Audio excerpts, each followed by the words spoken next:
ওম নমো ভগবতে বাসুদেবায়। অধ্যকার উচ্চরা সার্বজনীন কালী মন্দির প্রাঙ্গণে গীতা প্রচার সংঘ মহেশখালী উপজেলা কর্তৃক আয়োজিত গীতা প্রচার সংঘের কমিটি শুভ সূচনা।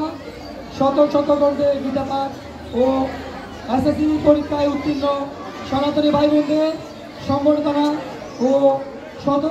ও আমার শিক্ষকদের ক্রেশ প্রদান অনুষ্ঠানে উপস্থিত আছেন। অত্র অনুষ্ঠানে সম্মানিত প্রধান অতিথি মাননীয় গণপ্রজাতন্ত্রী বাংলাদেশ সরকারের ধর্ম বিষয়ক ট্রাস্টি মহোদয় শ্রী পরিমল কান্তি সুশীল মহোদয় উপস্থিত আছেন। সম্মানিত বিশেষ অতিথি শ্রী শান্তিলাল নন্দী মহোদয় উপস্থিত আছেন।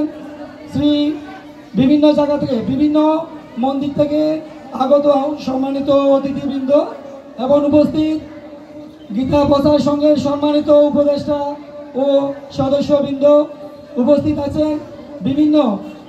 বিভিন্ন এই যে মহেশখালী উপজেলার বিভিন্ন ইউনিয়ন থেকে আগত আমার সম্মানিত অভিভাবকবৃন্দ ও আমার পিতৃ মাতৃমণ্ডলী উপস্থিত আছেন। মহেশখালী উপজেলায় সমস্ত গীতা স্কুলের সম্মানিত শিক্ষক মহোদয়বৃন্দ উপস্থিত। আজকে মনোজ্ঞ সাংস্কৃতিক অনুষ্ঠানে যন্ত্রশিল্পী যারা সহযোগিতা করবেন সম্মানিত যন্ত্রশিল্পবৃন্দ উপস্থিত আছেন।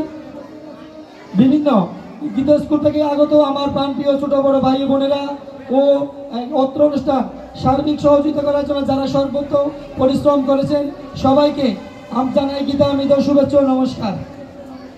আমি প্রথমেই ধন্যবাদ জানাই পরমেশ্বর ভগবান শ্রীকৃষ্ণকে। কারণ আপনারা দেখছেন, আপনারা কিন্তু অনেকে কিন্তু আজকে সকালে যে বৃষ্টি হয়েছিল অনেকের কিন্তু মন খারাপ ছিল। দেখেন কৃষ্ণের কৃপা কীরকম, ইচ্ছা করলে কিন্তু বৃষ্টি হঠাৎ থামানো যায়। আমাদের অনুষ্ঠান শুরু হওয়ার আগ মুহূর্তে কিন্তু অনেকটা বৃষ্টি কমে গেছে। এজন্য আমি পরম ভগবান শ্রীকৃষ্ণকে আমি শ্রদ্ধা ভরে প্রণাম ও কৃতজ্ঞতা জানাচ্ছি। ধন্যবাদ জানাই যারা বিভিন্ন ব্যক্তিগত অনেক ব্যক্তিগত কাজ থাকার পরও এই গীতা প্রচার সঙ্গে ডাকে সাড়া দিয়ে আপনারা আজকে অত্র অনুষ্ঠানকে সফল ও সার্থক করেছেন। আপনাদেরকে গীতা প্রচার সংঘ পক্ষ থেকে ধন্যবাদ ও কৃতজ্ঞতা জানাই। ধন্যবাদ জানাই আমার যারা এখানে অনলাইন ও সোশ্যাল মিডিয়ায় সম্মানিত সাংবাদিকবৃন্দ যারা অত্র অনুষ্ঠানকে কাভার দিচ্ছেন, আপনাদেরকেও গীতা প্রচার সংঘ পক্ষ থেকে ধন্যবাদ জানাই। আমি গীতা প্রচার সংঘ মহেশখালী উপজেলা 23/5/2025 তারিখে শুভ আত্মপ্রকাশ হয়। এর আলোকে আমরা কিছু গঠনতন্ত্রকে ধারণ করে আমরা গীতা প্রচার সংঘ আমরা ধাপে ধাপে এগিয়ে যাচ্ছি। আমি আপনাদের একটু আমাদের যে সংগঠনের যে দ্বারা বা গঠনতন্ত্রকে ধারণ করে আমরা কাজ করতেছি, আমি সেই গঠনতন্ত্রকে আপনাদের একটু শোনাচ্ছি। এটি একটি সনাতনী অরাজনৈতিক ও অলাভজনক ও স্বেচ্ছাসেবী সংগঠন। সমস্ত সংগঠনের সমস্ত কার্যক্রম নির্দলীয় ও নিরপেক্ষভাবে পরিচালিত হবে। সংগঠনের সকল সদস্য স্বাধীনভাবে মত প্রকাশ করার অগ্রাধিকার থাকবে। সংগঠনের সকল সদস্য একে অপরের প্রতি ভ্রাতৃত্বসুলভ আচরণ করবে।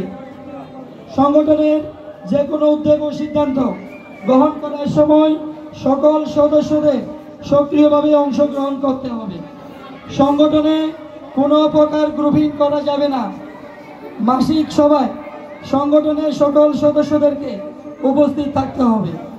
সংগঠনের নাম ব্যবহার করে কোনো প্রকার ব্যক্তিগত স্বার্থ হাসিল করতে পারবে না।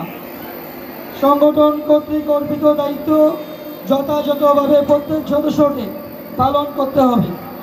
অবহেলা করলে আমাদের মাসিক সভায় তাকে স্বচ্ছ জবাবদিহি করতে হবে। প্রত্যেক সদস্যকে বক্তব্য প্রদান করে নির্ধারিত ফরম পূরণ করতে হবে এবং সংগঠনের সকল সদস্যদের নির্ধারিত মাসিক ফি প্রদান করতে হবে। পরিশেষে সংগঠনের সকল সদস্যকে ঐক্যবদ্ধ রাখতে হবে এবং একে অপরের প্রতি পূর্ণ বিশ্বাস ও আস্থা রাখতে হবে। এই হচ্ছে আমাদের গঠনতন্ত্র। আমরা যে স্বপ্ন বা লক্ষ্য নিয়ে আমরা বা উদ্দেশ্য নিয়ে আমরা কাজ করতেছি, আমাদের স্বপ্ন এবং লক্ষ্যগুলো আমি শোনাচ্ছি। মহেশখালী উপজেলায় সমস্ত পাড়া মহল্লায় গীতা প্রচার করা। মন্দির আছে কিন্তু গীতা স্কুল নেই, এমন জায়গায় গীতা স্কুল চালু করা। সকল গীতা স্কুল একই সিলেবাসে এনে প্রথম সাময়িক দ্বিতীয় সাময়িক বার্ষিক পরীক্ষা চালু করা। যে সকল গীতা স্কুলে শিক্ষক নেই সেই সমস্ত গীতা স্কুলে শিক্ষকের ব্যবস্থা করা এবং গীতা পাঠদানের প্রশিক্ষণের ব্যবস্থা করা। স্বর্ণপদক গীতাবৃত্তি প্রদান চালু করা। আমাদের সনাতনী ভাই বোনদের ধর্মীয় ও নৈতিক শিক্ষা বিষয়ে অবগত করা এবং বিশেষ করে শিক্ষা অভিভাবকদের সচেতন করা। মহেশখালী উপজেলায় সনাতনী গরিব ও মেধাবী শিক্ষার্থীদের সহায়তা প্রদান করা। গীতা শিক্ষায় গীতা স্কুলে সর্বাধিক যারা উপস্থিত থাকবে তাদেরকে সংবর্ধিত করা হবে। গীতা শিক্ষায় জড়ে পড়া শিক্ষার্থীদেরকে গীতা স্কুলমুখী করা এবং বাল্য বিবাহ রোধে সর্বোচ্চ সচেতনতা বৃদ্ধি করা, এটা হচ্ছে আমাদের লক্ষ্য উদ্দেশ্য।